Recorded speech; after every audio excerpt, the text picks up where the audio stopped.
स्वागत है आप सभी का बहुत बहुत हमारे चैनल पर। देखिए, श्राद्ध का पवित्र महीना प्रारंभ होने जा रहा है।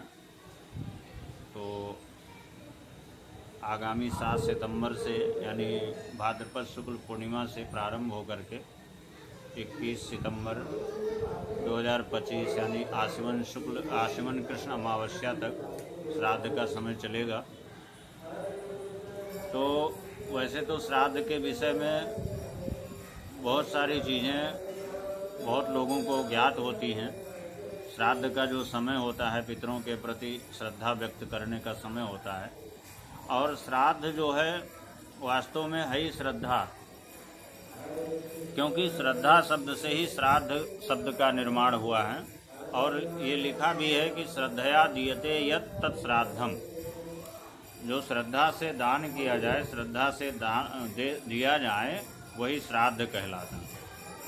और चूँकि जो ये पितृपक्ष का जो समय होता है, ये 15 दिन अपने पूर्वजों के प्रति, अपने पितरों के प्रति श्रद्धा व्यक्त करने का विशेष समय होता है।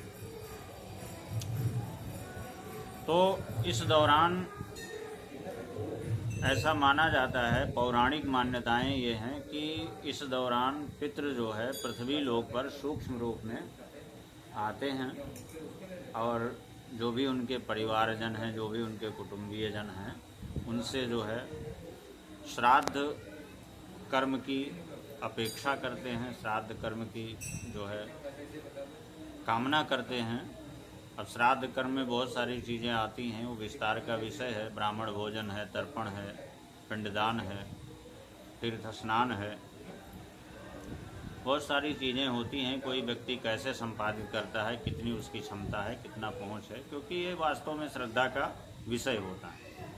इस बार जो श्राद्ध प्रारंभ हो रहा है, बड़ा एक अच्छा संयोग भी है, दुर्लभ संयोग भी है, और थोड़ा सा इसकी वजह से व्यवधान भी है।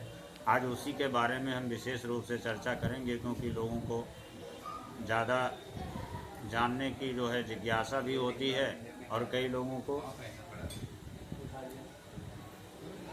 ज्ञात नहीं होता है, ज्ञात भी नहीं होता है। तो इस बार जैसे 7 सितंबर को भाद्रपद शुक्ल पूर्णिमा के दिन श्राद्ध का प्रारंभ हो रहा है, तो संयोग से इस बार उस दिन चंद्र ग्रहण भी पड़ रहा है। तो चूँकि चंद्र ग्रहण भी पड़ रहा है, तो इसलिए हमें कुछ चीज़ों का विशेष रूप से ध्यान रखना होगा। जैसे कि अब चूँकि श्राद्ध तो होना ही है, तो उस दौरान हमें विशेष रूप से ध्यान रखना होगा। तो सबसे पहले हम आपको बताते हैं, जो चंद्र ग्रहण की जो समयावधि है, रात्रि लगभग 9:55 से लेकर के और 1:25 के मध्य में लगभग 3 घंटा कुछ मिनट की ग्रहण की समयावधि है। और चूँकि चंद्र ग्रहण है, तो इसलिए इसका जो सूतक होता है, सूतक 9 घंटे पूर्व प्रारंभ होता है। तो इसका जो सूतक प्रारंभ होगा 7 सितंबर की दोपहर लगभग 12:55 से इसका सूतक प्रारंभ हो जाएगा। तो जिन्हें भी पूर्णिमा का श्राद्ध करना है, वो 12:55 से पूर्व श्राद्ध कर्म संपादित कर लें, श्राद्ध कर्म कर लें, क्योंकि ग्रहण के सूतक के दौरान कुछ चीज़ें ऐसी हैं जो वर्जित होती हैं। तो उसमें जैसे मान लिया भोजन करना वर्जित है, भोजन नहीं करना चाहिए, मूर्ति स्पर्श नहीं करना चाहिए, मूर्ति स्पर्श नहीं करना चाहिए, और दर्शन भी निषेध होता है। जब मूर्ति नहीं स्पर्श करना है तो दर्शन भी निषेध होता है। भोजन नहीं करना चाहिए, हो सके तो शयन भी नहीं करना चाहिए, सोना नहीं चाहिए, मल मूत्र का त्याग भी वर्जित है। और इसलिए श्राद्ध कर्म संपादित करने के लिए लोगों को ये विशेष ध्यान रखना होगा कि 7 सितंबर 2025 को दोपहर 12:55 से पूर्व ही श्राद्ध कर्म संपादित कर लें। क्योंकि जैसा कि मैंने बताया कि ग्रहण काल में कुछ चीज़ें हैं जो नहीं करनी चाहिए, ग्रहण काल में, सूतक काल में या ग्रहण काल में केवल मंत्र जाप, यज्ञ, स्नान, ध्यान आदि चीज़ें करनी चाहिए और ग्रहण के मोक्ष पर पुनः स्नान और दान करने का विधान होता है।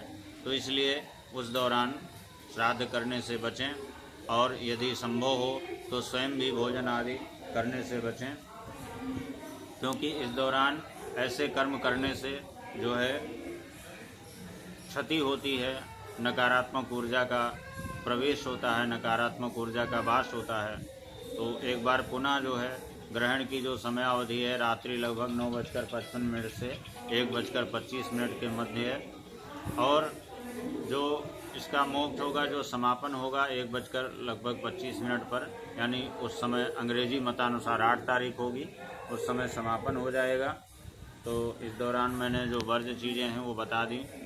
ग्रहण काल के दौरान अगर किसी को कोई मंत्र सिद्धि करनी है, मंत्र जप करना है तो उसके लिए बहुत अच्छा होता है, क्योंकि ग्रहण काल के दौरान किया हुआ मंत्र जप, यज्ञ, हवन आदि जो होता है उसका 1000 गुना फल अधिक मिलता है। और चंद्र ग्रहण का जो सूतक प्रारंभ होगा वो अपराह्न दोपहर लगभग 12:55 से पूर्व प्रारंभ हो जाएगा। तो श्राद्ध वालों को विशेष ध्यान रखना है। और वैसे इसमें जो है बालक, वृद्ध और रोगी के लिए जो है वो छूट होती है, उन पे उतनी शर्तें नहीं लागू होती हैं। अगर कोई बालक है तो उसके लिए भोजन आदि का निषेध नहीं है, कोई वृद्ध है तो उसके लिए भी भोजन आदि का निषेध नहीं है, और अगर कोई रोगी है तो उसके लिए भोजन आदि का निषेध नहीं है। वो इन चीज़ों से वंचित हैं, उनके लिए इतना नियम लागू नहीं होता है। आगे की वीडियो में हम श्राद्ध के विषय में बताएंगे कि श्राद्ध कर्म को कैसे संपादित करना चाहिए, उसका क्या विधि विधान है, और अगर श्राद्ध कर्म करने में विस्तृत रूप से कोई असमर्थ है तो उसके लिए सूक्ष्म रूप से कैसे श्राद्ध किया जाए, परंतु उस कर्म को खाली न छोड़ा जाए, क्योंकि ऐसा न करने से, पितरों के प्रति श्रद्धा न व्यक्त करने से हमारे ऊपर पितृ जो है कुपित हो जाते हैं और आगे बहुत सी चीज़ों में हमारे गृहस्थ जीवन में व्यवधान हो जाता है। बहुत बहुत धन्यवाद।